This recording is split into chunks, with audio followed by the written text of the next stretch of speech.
Aquí estamos para servirles como todos los martes, en los martes de Presciencia y virtuales. Hoy nos acompaña la ingeniera Marisol Gallardo Ángeles. Ahorita la directora de la Asociación Civil le dará la bienvenida para iniciar con la plática. Sin embargo, comentarle a todos nuestros asistentes que la ingeniera Marisol participó en nuestra revista digital del número que salió el 15 de marzo.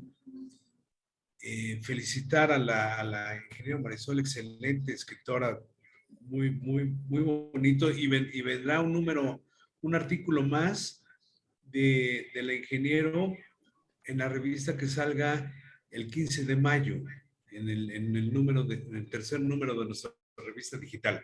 Para todos aquellos que aún no han podido compartir nuestra revista, no la han visto, vamos a hacérselas llegar por esta misma vía. Los que aún no tenemos su correo electrónico, en el transcurso de la charla o al final de ella nos quieren dejar sus contactos para que podamos compartir con ustedes las pláticas de los viernes de Presciencia y virtuales, nuestro número de nuestra revista que se llama Punto de Vista, y los eventos que tenemos los miércoles. Quiero adelantar que vamos a tener un miércoles que a partir del 4 de abril se llamará ¿Cómo funciona y cómo se instala un calentador solar tipo tubos evacuados? Vamos a tener 2 sesiones los miércoles 20 y 27 de abril.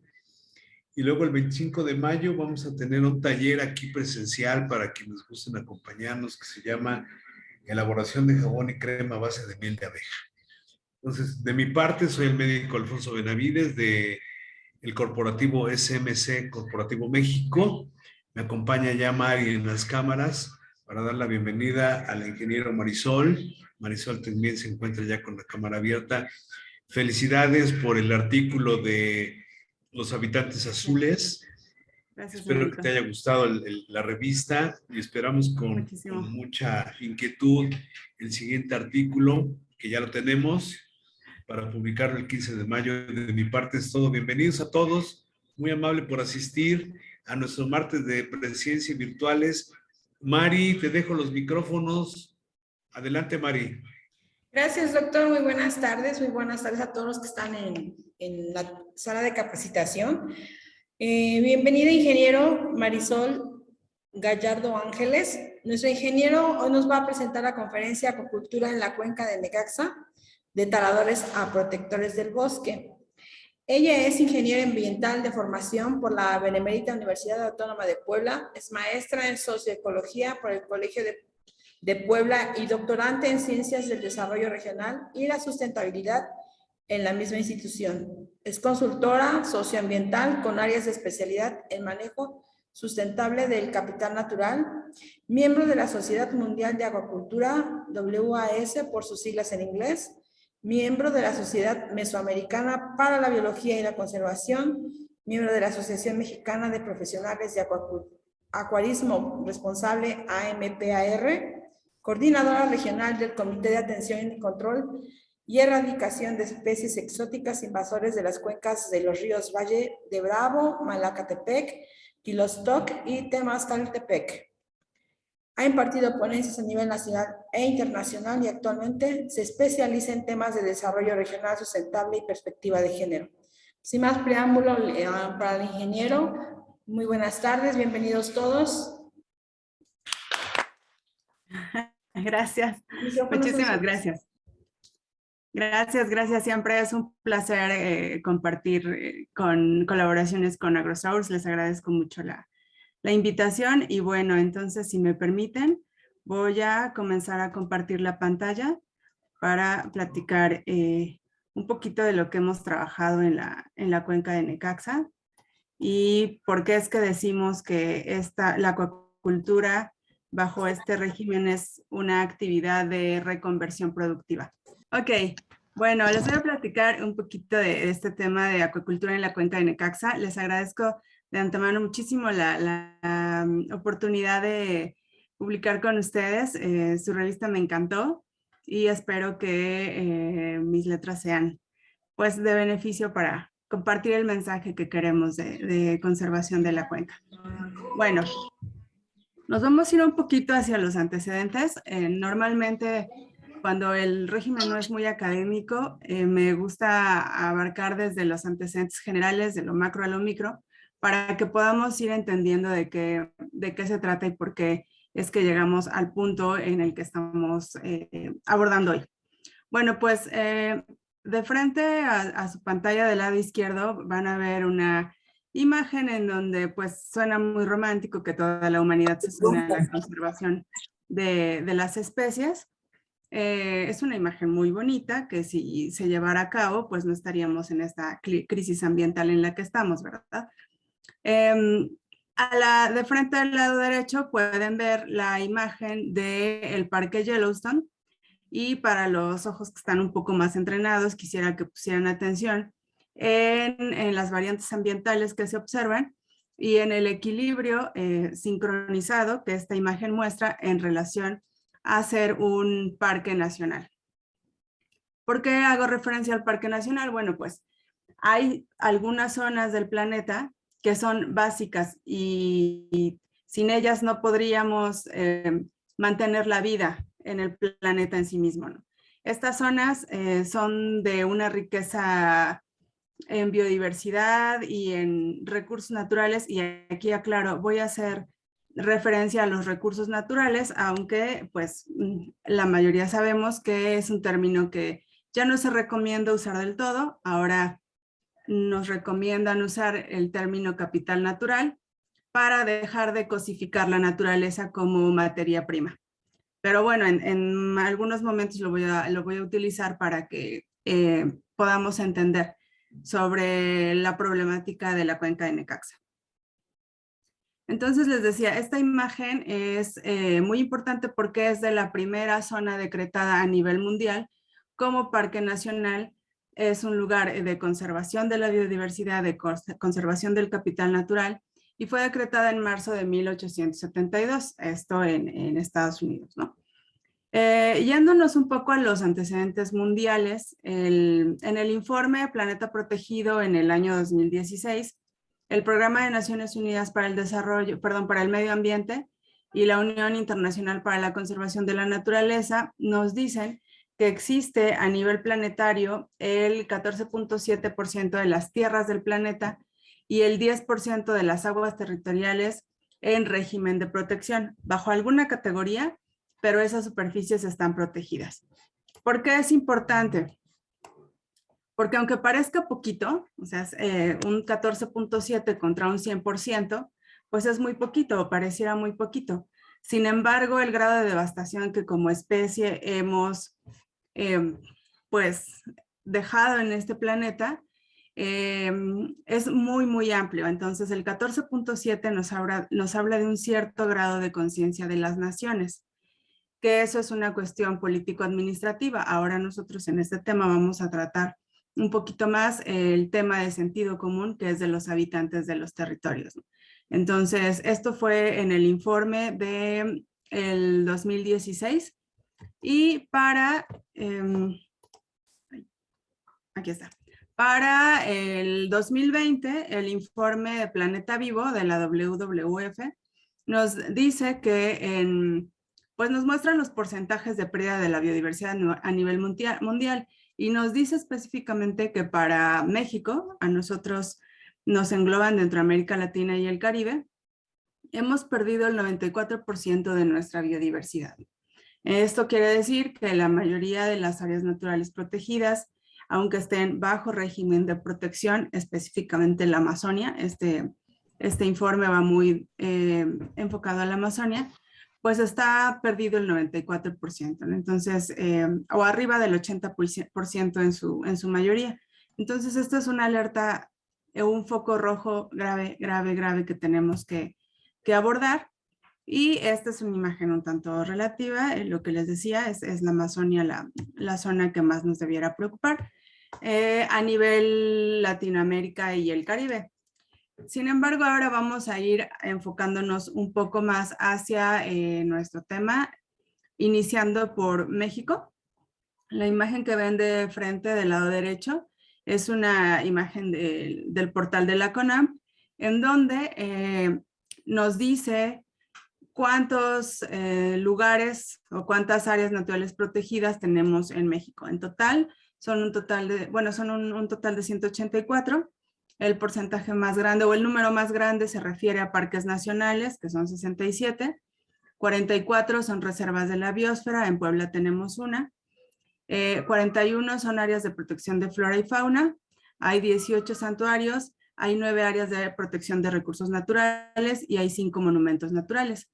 Dentro de esas 9 áreas de protección de recursos naturales se encuentra la que vamos a platicar hoy, que es el área de protección de recursos naturales, zona protectora forestal vedada de la cuenca hidrográfica del río Necaxa. Es un súper nombre, siempre es un poco tedioso decirlo todo, pero en sí es la cuenca hidrográfica del río Necaxa, ¿no? Tiene una categoría de protección, como lo podemos ver.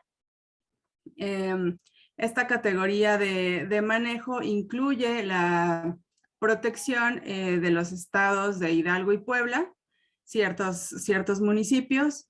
Dentro de los municipios se encuentra Huauchinango, que Huauchinango es una zona productora de trucha. Ahorita vamos a ir hacia allá.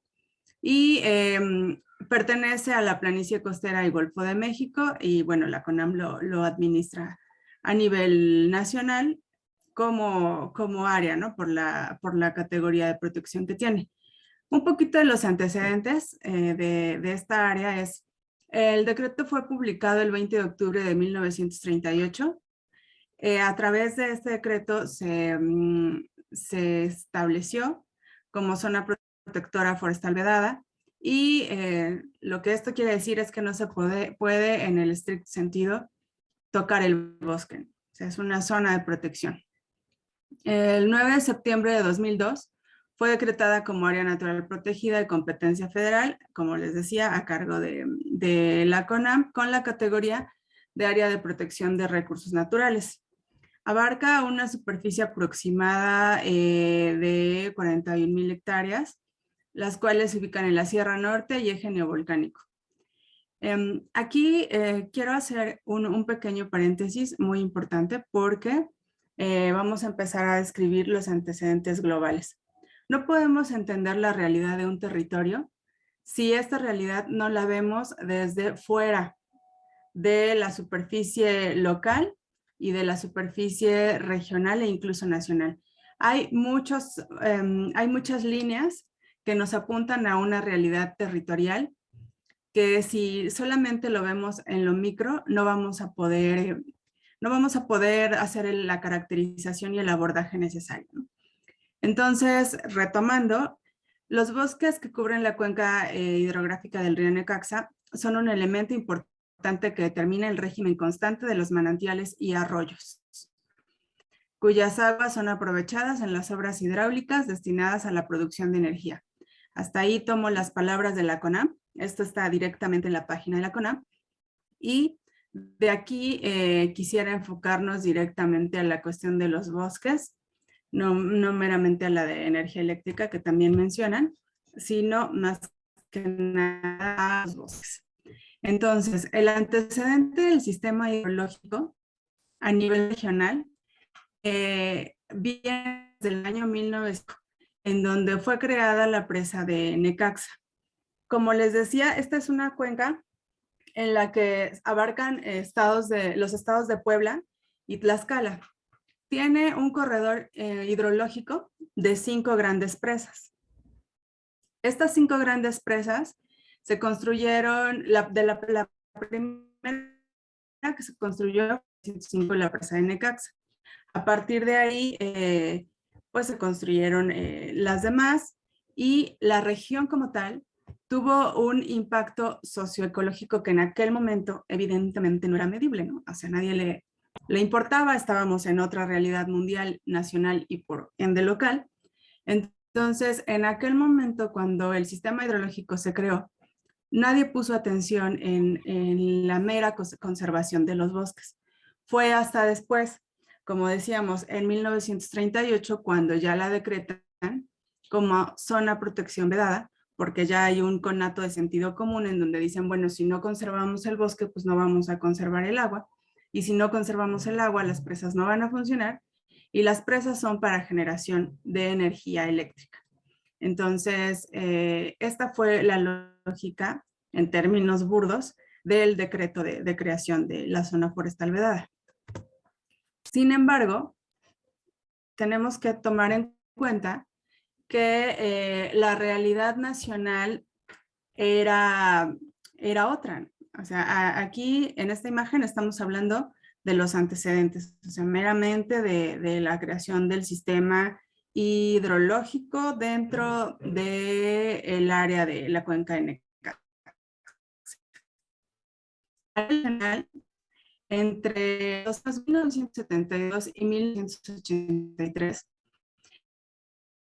el programa más devastador a nivel medio ambiente, ya lo vamos a ver con Sembrando Vida después, pero en ahora es el referente del programa más devastador a nivel nacional.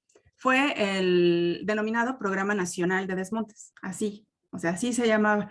Nació a razón de la Comisión Nacional de Desmontes, en donde un grupo de especialistas recorrieron el país, ubicaron las zonas forestales prioritarias, hicieron una segregación a nivel de ingeniería, hicieron una caracterización e hicieron, pues sí, una segregación de acuerdo al método económico más fácil de obtención de madera, y también el objetivo general o la justificación era la devastación de las zonas, era quitar los bosques para generar áreas agrícolas y ganaderas. Esto lo hicieron por todo el país. Estas imágenes que ustedes están viendo son de un archivo nacional en donde se muestra el desmonte de la selva de Uxpanapa, Veracruz. Esto fue en 1975 y podemos ver de frente al lado izquierdo la imagen en donde está un camión cargado de troncos de ceiba, que sabemos que es una especie que está pues muy resguardada actualmente. Pero en aquel momento pues estaba estorbando, por decirlo así, en el proyecto nacional de desarrollo, y entonces lo quitaron. El proyecto en sí mismo estaba enfocado a la atención, porque así lo dicen los archivos nacionales, de la selva alta perennifolia y selva mediana perennifolia y caducifolia. Es decir, no al bosque mesófilo o no a la zona de Necaxa, meramente. Sin embargo, por la ubicación regional, hubo mucha gente de la localidad que se fue a trabajar a este tipo de programa, o este programa que se implementó, y comenzaron a volverse taladores, ¿no? De aquí es parte del gran origen de la tala en la cuenca. Ahora, en esta imagen, regreso.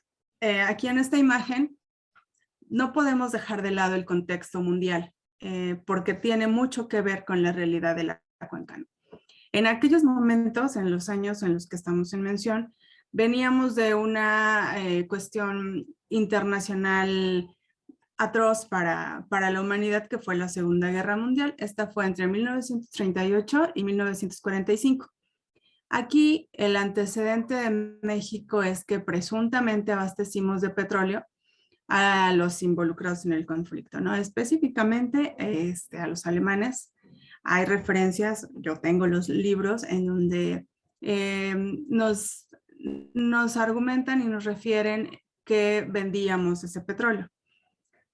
Fue una estrategia nacional porque nosotros veníamos de que el problema de que los norteamericanos, después de la expropiación, o más bien inmediatamente a la expropiación, y ese fue el origen de la expropiación, nos cerraron las puertas. Entonces había que sobrevivir como nación. Esta fue una de las opciones. Y entonces comenzamos presuntamente, porque el gobierno no lo afirma ni lo niega, sin embargo hay referencias, empezamos a vender petróleo, ¿no? Y además de esto, empezamos, posterior a la guerra, a meternos en las líneas de país en desarrollo bajo el modelo capitalista que nos sigue dominando hasta, o bueno, más bien sigue rigiendo nuestra economía nacional hasta la actualidad. A nivel regional y local, esto fue muy delicado porque presuntamente toda la cuenca de Necaxa abastecía de madera a las industrias del puerto de Tuxpan. Hay referencias y muchas personas de la región en pláticas que hemos tenido después de algunos días de trabajo, en pláticas que hemos tenido en algunos momentos en otras reuniones en donde hemos coincidido y otros momentos, sí nos refieren, ¿no? que ellos, toda la tala que generaban se iba directamente al puerto de Tuxpan. O abastecía también la madera que el Programa Nacional de Desmonte se llevaba hacia otras zonas para aprovechamiento en proyectos nacionales. Y bueno, eso en aquel momento, en aquellos años que estamos haciendo referencia, pues no era nada, pues no era tan alarmante como ahora lo es. Tristemente, en aquel tiempo todavía no se tenía la conciencia de la importancia de la conservación de los bosques, ¿no? Como especie estábamos en el modo dominante, en donde creíamos que la nuestra estaba por sobre todas las demás, y entonces no era alarmante y más bien se presumían como trofeos este tipo de imágenes. Estas no son de la cuenca, las tomé de la red. Lo que quería era referenciar cómo es que en aquel momento, en el momento en que la tala clandestina, porque ya era una zona forestal vedada, se hacía en la cuenca de Necaxa, pues era bastante normal incluso en el contexto mundial, ¿no? Estas son imágenes que les llamaban trofeos de taladores que estaban devastando bosques, y entre más grande fuera el árbol que talaran, entre más diámetro tuviera el corte, pues los convertía en mejores taladores. Entonces, también a través de pláticas y de convivencia con los habitantes del territorio de la cuenca de Necaxa, pues sí sabemos que esto era una práctica normal también en la región. Con esto quiero decir que el panorama para ellos, aunque fuera una zona forestal vedada, era muy normal. O sea, había tala como parte del medio de vida, tristemente. En aquel momento era una realidad mundial, nacional y local para el habitante de la cuenca de Necaxa. Y muchos ni siquiera sabían incluso que era una zona forestal vedada. La cuestión administrativa siempre ha estado un poquito alejada de la realidad de los territorios hasta años recientes, que reconozco, debo reconocerlo, y de hecho lo felicito el trabajo de la CONAM y específicamente el trabajo de la CONAM, de la dirección local que se está teniendo en el área, ¿no? Pero bueno, regreso a la plática. De frente del lado izquierdo, esta imagen no es de la cuenca, es de la Amazonia, pero lo que quería era que pudieran ver la referencia de una zona devastada, que espero que vean esta que estoy señalando con el cursor, que además es evidente porque está ya en tonos castaños, y una zona forestal, que es todo el área verde, ¿no? A nivel de imagen aérea, así se ve. De esta manera, la imagen es muy noble porque realmente no se están viendo los rodales o las tablas que ya se cortan o que están todo el tiempo por todos los caminos dentro de la cuenca de Necaxa como una actividad normal. A lo que iba con todo esto es que la realidad nos alcanzó hasta el trasfondo local y generó que la tala se viera como algo dentro de la normalidad local, dentro de la normalidad de la comunidad. O sea, si ustedes van, que los invitamos por supuesto cuando gusten, a la cuenca de Necaxa, es muy normal hablar de tala, saber quién es el talador, qué familias específicamente se dedican a eso, quién mueve todos estos hilos. O sea, toda esta cuestión se sabe. No es un secreto, es una realidad territorial. Entonces, los antecedentes que nos llevaron a que en el territorio existiera esta problemática, que es un problema socioambiental, pues vienen desde por allá, ¿no? Desde los años en donde a la gente se le enseñó que la tala era algo normal.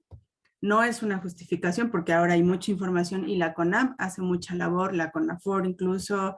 No, esta no es una zona de manejo silvícola, pero sí de vez en cuando hay alguna participación entre la CONAM y la CONAFOR. O sea, quiero decir que ya hay mucha información. La tala no se justifica. Sin embargo, sigue siendo un negocio clandestino que genera derrama económica, en la región, y entonces sigue siendo un medio de vida tristemente. Lo grave es evidente, ¿no? Pues por supuesto que cuando se devasta el bosque, ya no estamos permitiendo que el ciclo del agua mantenga su régimen, entonces los caudales hidrológicos bajan, ya no hay zonas de amortiguamiento, ya no hay zonas de filtración, la cuenca en sí misma se impacta a nivel de impermeabilidad, y vienen deslaves y vienen otro tipo de desastres naturales en los que no vamos a abundar del todo. Pero en específico para la cuenca de Necaxa, la problemática es que parte de los reductos de bosque pertenecen a un tipo de ecosistema que se llama bosque mesófilo de montaña. Esto que están viendo de frente del lado izquierdo inferior es una ficha con número de identificación RTP 102, en donde describe la superficie que ocupa el bosque mesófilo de la Sierra Madre Oriental. Parte de esa salchicha, porque cuando la vemos a nivel satelital es como una salchichita, pertenece a la cuenca de Necaxa. Y la gravedad de que se esté devastando un bosque mesófilo es que el bosque mesófilo o bosque de niebla, como comúnmente también se le conoce, representa nada más el 1% del porcentaje a nivel nacional. Y en estas zonas hay mucha biodiversidad que está bajo el estatus de protección. De manera referencial, a nivel nacional tenemos normatividad ambiental muy específica. Hay normas que son voluntarias y hay normas que son obligatorias. Hay una norma en específico que es la NOM 0950, Semarnat 2010, la 059 Semarnat 2010. Esta norma nos dice qué especies de flora y fauna tienen un régimen de protección, es decir, que como sea, en términos burdos ya hay muy poquitas. Entonces nos dicen bajo qué régimen las tenemos que manejar. En peligro de extinción, manejo especial, etc. Hay varias categorías. Y gran mayoría de esas especies están en el bosque mesófilo. Pero el bosque mesófilo representa un porcentaje muy pequeñito ya a nivel nacional. Y dentro de esta superficie, que sí es el porcentaje muy pequeñito, hay tala clandestina. Entonces, cuando tú derribas un árbol en una zona de este tipo, no nada más te estás llevando el árbol, te estás llevando las aves, te estás llevando las epífitas, te estás llevando toda la vegetación y toda la fauna asociada a estos árboles, ¿no? Ese es el problema en términos generales de la tala y de la tala en áreas naturales protegidas. Estas imágenes que vemos aquí son de la cuenca, no tienen muy buena resolución, las tomé con mi celular, pero si vemos la de frente del lado izquierdo, pudiéramos pensar que sí se trata de un área natural protegida porque es una zona que tiene cierta cobertura vegetal arbórea. Cuando vemos la imagen del lado derecho, pues nos damos cuenta que las actividades predominantes siguen siendo las primarias, ¿no? Aquí en esta imagen podemos observar el cultivo de maíz, es decir, el uso agrícola, actividad primaria. Esto también es agrícola. Y aquí esta es una parte de plantaciones de árboles de Navidad. Pero son los árboles de Navidad que no tienen permisos de la Semarnat, porque en esta área no se puede realizar este tipo de actividades. Hablábamos de los antecedentes. Hubo un decreto Después hubo un reconocimiento como área de protección y al ser una zona forestal vedada no podemos hacer muchos manejos de este tipo, ¿no? Ahora, hay que ir un poquito más allá a los antecedentes. En el 88 se publica la LEGEPA, en donde la LEGEPA nos dice qué actividades se van a permitir y qué actividades no se van a permitir dentro de áreas naturales protegidas. Los reglamentos para las diferentes, digamos que alineamientos de la LEGEPA salieron años después, hasta los 90. Sí, la memoria no me falla, fue en el 92 que salió el de impacto ambiental. Entre el 92 y el 95, porque ha tenido, bueno, hasta actualmente ha tenido adecuaciones, pero las primeras publicaciones fueron a partir de ahí. Y ahí nos dice que las actividades primarias estas, de este tipo, en algunos casos quedan exentas porque son actividades primarias, es decir, que son para salvaguardar la vida de las personas, ¿no? Pero lo estamos viendo, o la ley en ese momento lo vio desde el enfoque de que hay que alimentarse. Sin embargo, cuando quitamos estos soportes, cuando a este tipo de panoramas le quitamos estos soportes, estamos reduciendo la vida en sí misma. Entonces es algo muy delicado y las actividades primarias, como estas que vemos aquí dentro de áreas naturales protegidas, implican muchísimas cosas. O sea, aquí tan solo, desde la mirada ambiental podemos ver pues, que hay un impacto directo sobre las aves, obviamente sobre la materia vegetativa, árboles, arbustos, los diferentes estratos.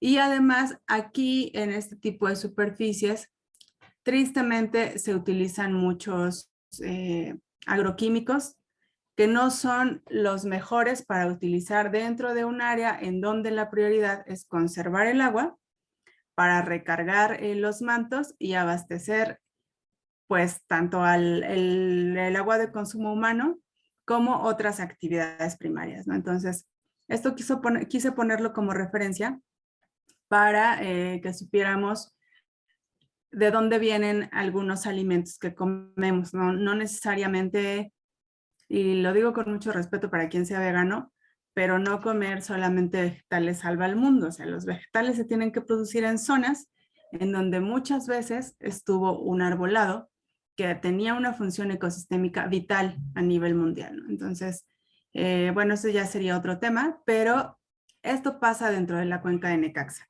Y esto también pasa, que es la tala clandestina. Estas imágenes son de la red, todas. Tenemos muchas imágenes de referencia, pero en la mayoría sí hay personas. Entonces, también la tala clandestina es un tema delicado. Es un tema al que nos hemos enfrentado como consultores y también como aliados a muerte de los acuacultores, ¿no? Es un tema de sobrevivencia incluso, ¿no? O sea, si tenemos acuacultores amigos acuacultores que han sido amenazados por estas mafias, entonces preferí no poner ese tipo de fotos y me fui a la red, en donde estas son públicas. Y bueno, esta imagen es de tala dentro de la cuenca. Esto, tristemente, verlo en tiempo real es muy normal. O sea, como les decía hace rato, ¿no? Esta es una realidad socioambiental triste, lamentable, pero es lo que existe en territorio. Esta imagen de taladores no es de la cuenca, es de la Malinche, que es donde está más evidenciado y pues es una imagen pública, pero es la misma realidad en el territorio de Necaxa, sumado a esta otra realidad, que es el huachicol. Una vez que se reguló la cuestión del huachicol en el Triángulo Rojo, aquí en Puebla, se disparó el nivel de fugas clandestinas en la zona de la cuenca de Necaxa. Esto es muy normal de ver y lo denunciamos continuamente. Incluso Pemex ha hecho algunas actividades de reforestación porque por la vigilancia que ellos tienen que mantener, ¿no? Pero la tala clandestina está el huachicol y otras mafias vienen de exactamente el mismo lugar y es una triste realidad en la cuenca. ¿Cuál es la opción que vemos como esperanza y que a partir del año 2014 nosotros empezamos a monitorear como equipo consultor? Pues la acuacultura. La acuacultura, porque la acuacultura pues evidentemente depende del agua, ¿no? O sea, si no tenemos agua no podemos producir peces. ¿Y cómo hacemos para mantener los caudales de agua en nuestras granjas en la cuenca de Necaxa? Pues conservamos el bosque. O sea, aquí no hubo que hacer todo un análisis administrativo ni legislativo, que bueno, nosotros como consultores lo hicimos, pero las personas, los acuacultores, utilizaron el sentido común, que es a lo que apelamos siempre. O sea, por mero sentido común, vieron que si no conservaban el bosque, no iban a mantener sus granjas.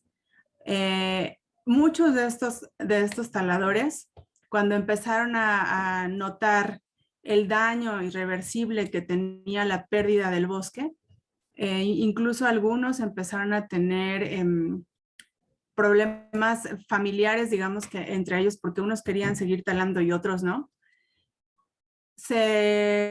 Afortunadamente en esos años, en el Estado de México empezó una dependencia que lo que ahora conocemos como SADER, pero en aquellos años empezaron a promover la acuacultura en la cuenca de Amanalco principalmente. A partir de ahí buscaron zonas similares con la biodiversidad, no con la biodiversidad, sino con los sistemas en materia de recursos naturales muy similares para implementar este tipo de medios productivos. Entonces, los amigos de la cuenca de Necaxa nos cuentan que un ingeniero que trabajaba en esa dependencia andaba en búsqueda de zonas, vino a la cuenca de Necaxa y encontró que la zona de Huauchinango tenía cualidades muy similares a la cuenca en el Estado de México, donde él estaba implementando acuacultura, y se trajo el modelo. Por eso es que las granjas más antiguas de la región, todas tienen el mismo modelo, el mismo diseño, porque empezaron a hacer réplicas. Entonces comenzaron a ver que esta actividad productiva funcionaba. O sea, estaba generándoles un buen ingreso, ya no tenían que exponerse a la tala y empezaron a volverse acuacultores en la cuenca de Necaxa desde los años 80, ¿no? Ahí empezó el impulso de la acuacultura. ¿Con qué especie? Necesariamente con la trucha arcoíris.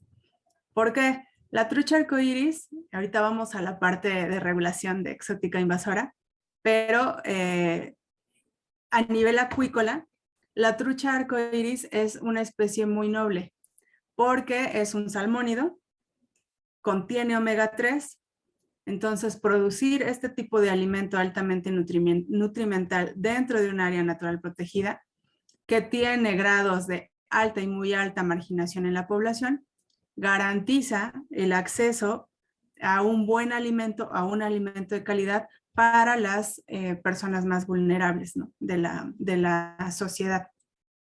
Entonces, en esta materia a nivel acuícola es muy noble. Sin embargo, hay una cuestión que no podemos dejar de lado y que es a lo que hemos apostado mucho también desde el área ambiental. La trucha arcoíris está catalogada para México como una especie exótica invasora. ¿Que esto quiere decir? Que es una especie exótica, evidentemente, pues no es originaria de México, ¿no? Entonces, mientras no sea originaria de México, ya es exótica. Y es invasora porque se ha comprobado, y de hecho sí, nosotros en estudios que hemos hecho lo hemos también comprobado, que genera daños al ecosistema en donde se emplaza mientras esté en estado libre. Es decir, es un depredador, compite directamente con otras especies y en el mejor de los casos las ahuyenta por la dominancia, pero en su gran mayoría pues se alimenta de ellas, ¿no? Tanto anfibios como otros peces. Y a nivel de flora también tiene una relación con la cuestión de presencia de especies exóticas de flora acuática, y lo vamos a ver más adelante.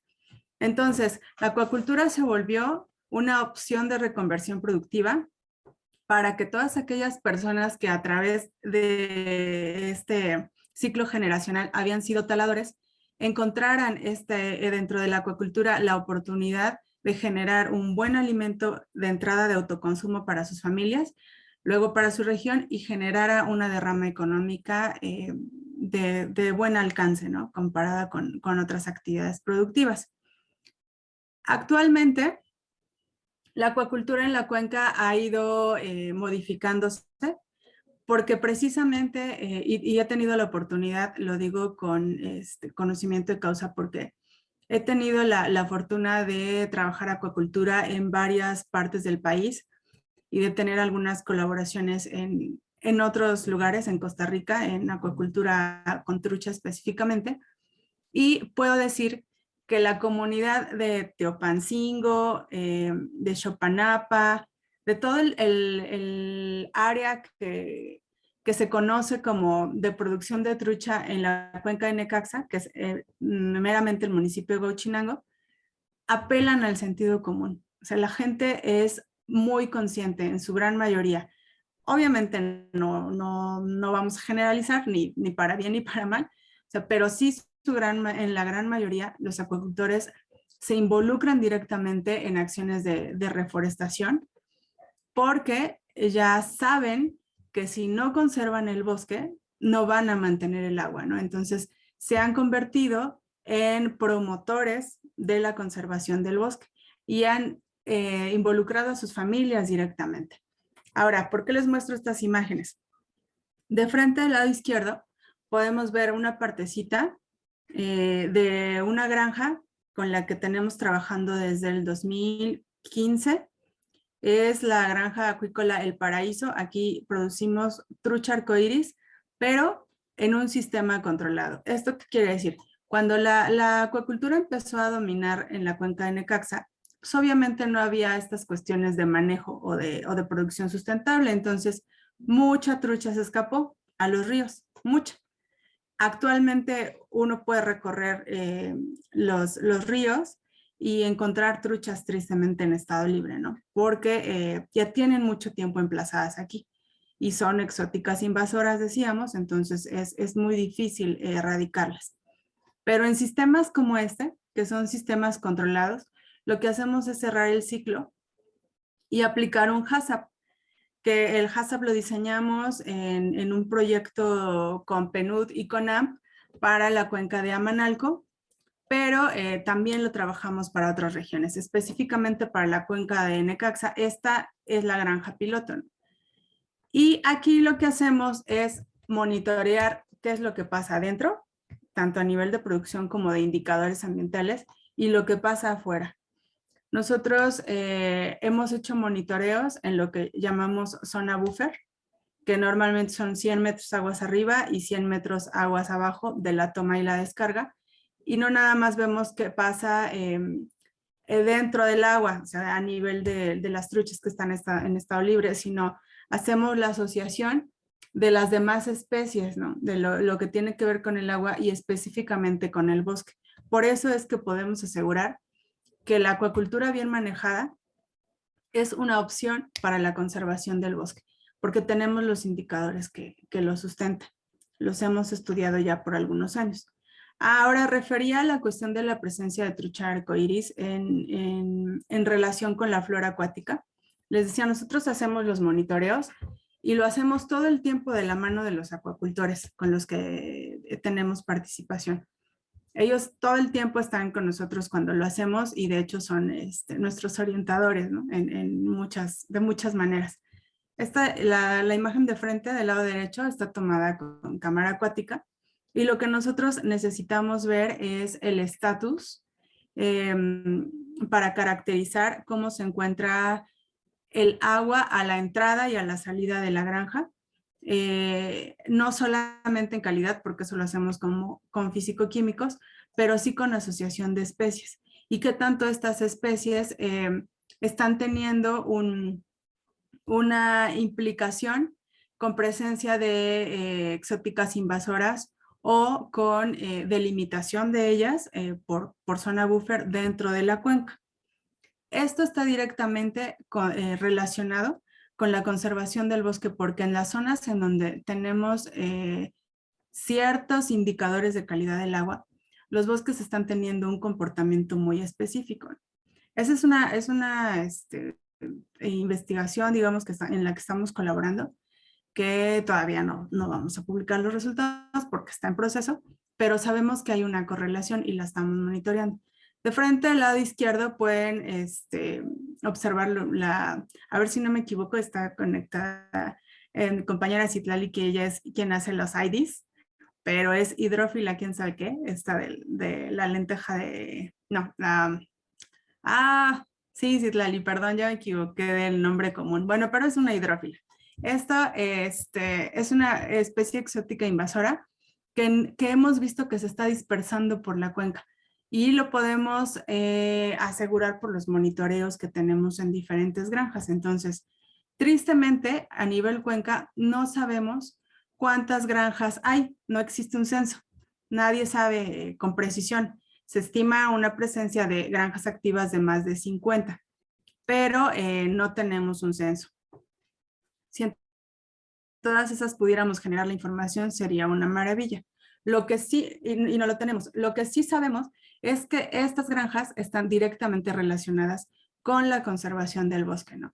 En algunas nos han permitido hacer recomendaciones orientativas, tanto dentro en estanquería con esta presencia de especies acuáticas asociadas directamente con la infraestructura de estanquería. Esto es afuera, esto es adentro, en algunos estanques de tierra, que ya son los menos. La mayoría son de ferrocemento. Y directamente en riparios, o sea, con toda la biodiversidad que está correlacionada entre la acuacultura como actividad productiva y la conservación del bosque, no desde el enfoque romántico, sino como medio de conservación de esta actividad productiva. Y ahora que tenemos toda esta información generada, hemos querido trabajar de la mano de los acuacultores para que ellos aprendan a llevar sus propios monitoreos. Entonces, identificamos puntos en granjas y algunos productores, como es el señor José Mario Hernández, que es uno de los más comprometidos de la cuenca, se han capacitado, los hemos enseñado, él es el doctor Mangas, es colaborador nuestro. Le enseñamos a utilizar el equipo de monitoreo. Él compró un multiparamétrico, que es un equipo muy especializado, hay muchos consultores incluso que no lo tienen, pero es un equipo muy especializado y él monitorea las zonas buffers de su granja, ¿no? Y esto ya lo hacemos una correlación directa con la presencia de biodiversidad y con la sobrevivencia de reforestaciones también. O sea, todo va relacionado. Ningún sistema ambiental es individual. Todo es integral aquí. Y esta imagen que vemos aquí, quise referenciarla porque en la acuacultura tradicional, lo que se hace es, o tristemente lo que se hacía era absolutamente robarse el río. Cerraban todo esto a manera de que no quedara ningún tipo de caudal y todo se metiera a la granja. Esto, además de que en la ley no está permitido, lo que hace es que termina con la biodiversidad aguas abajo, ¿no? De donde tú haces esta derivación. Entonces, lo que hicimos aquí fue hacer un diseño específico en donde calculamos los caudales ecológicos para que la vida a lo largo del río pueda mantenerse y también se pueda utilizar agua para la granja. Entonces, como ven, este es el canal de derivación que viene aquí, pero aquí se está manteniendo, y aquí se alcanza a ver, el régimen hidráulico, que esa es la manera en la que se conserva la biodiversidad alrededor de la granja y se respeta también el agua que abastece, o bueno, los riparios para los bosques que están en la periferia.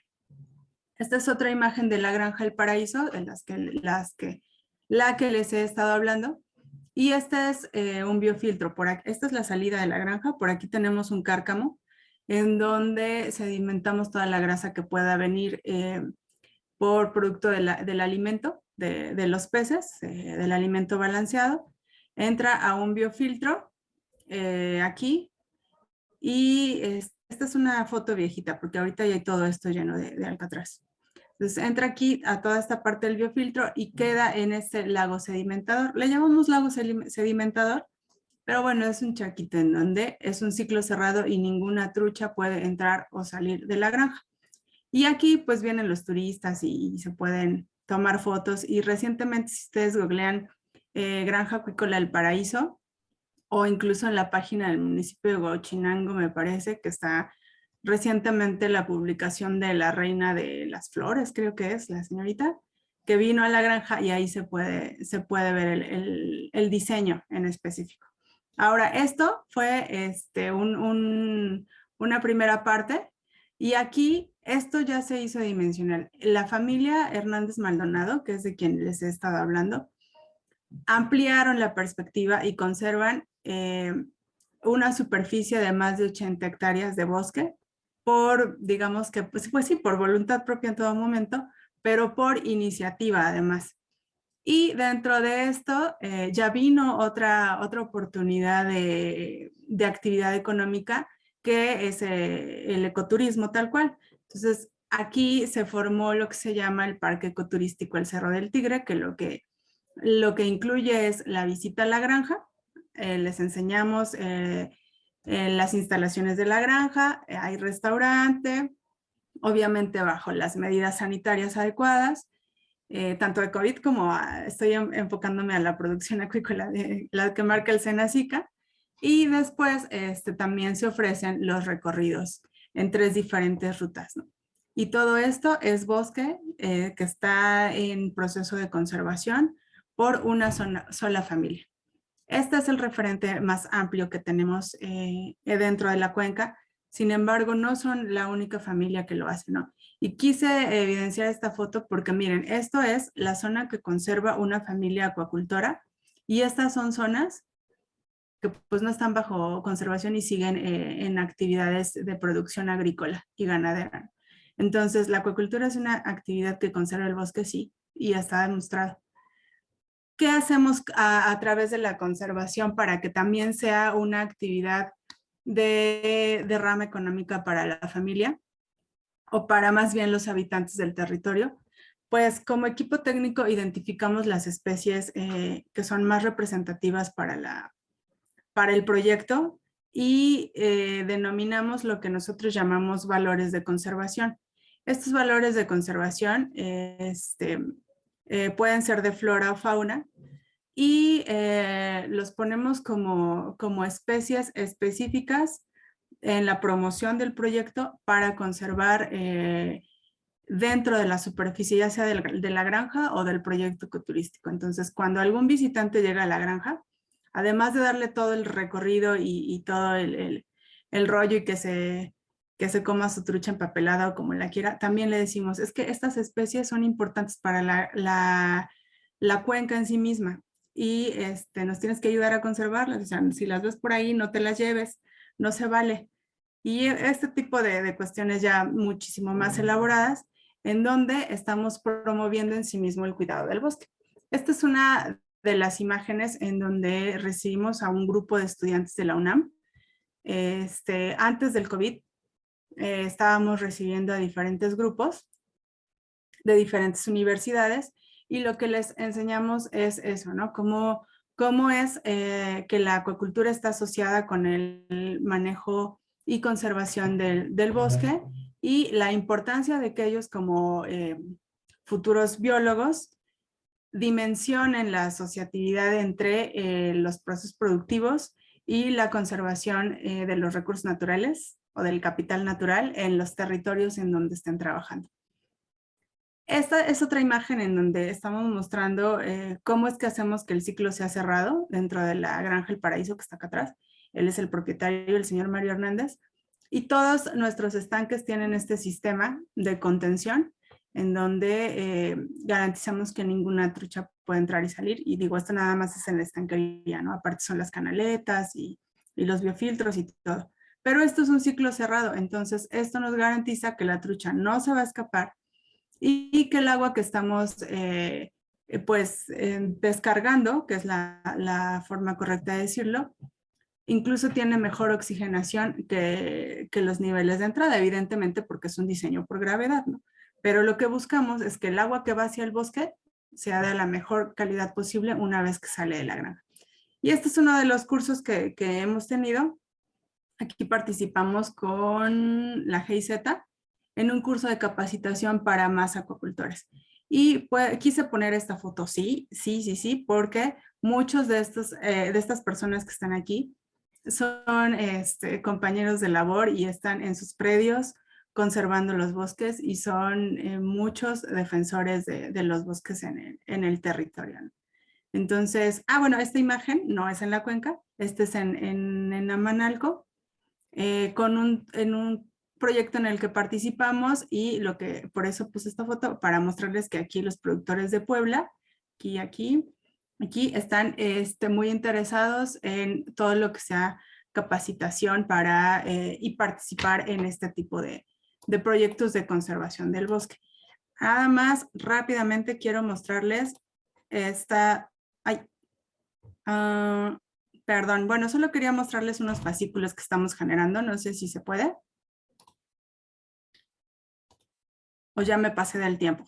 Estamos a escasos minutos. Ok, perfecto. Espérame. Estamos a escasos minutos, Mari, de que se nos acabe la conexión del Zoom.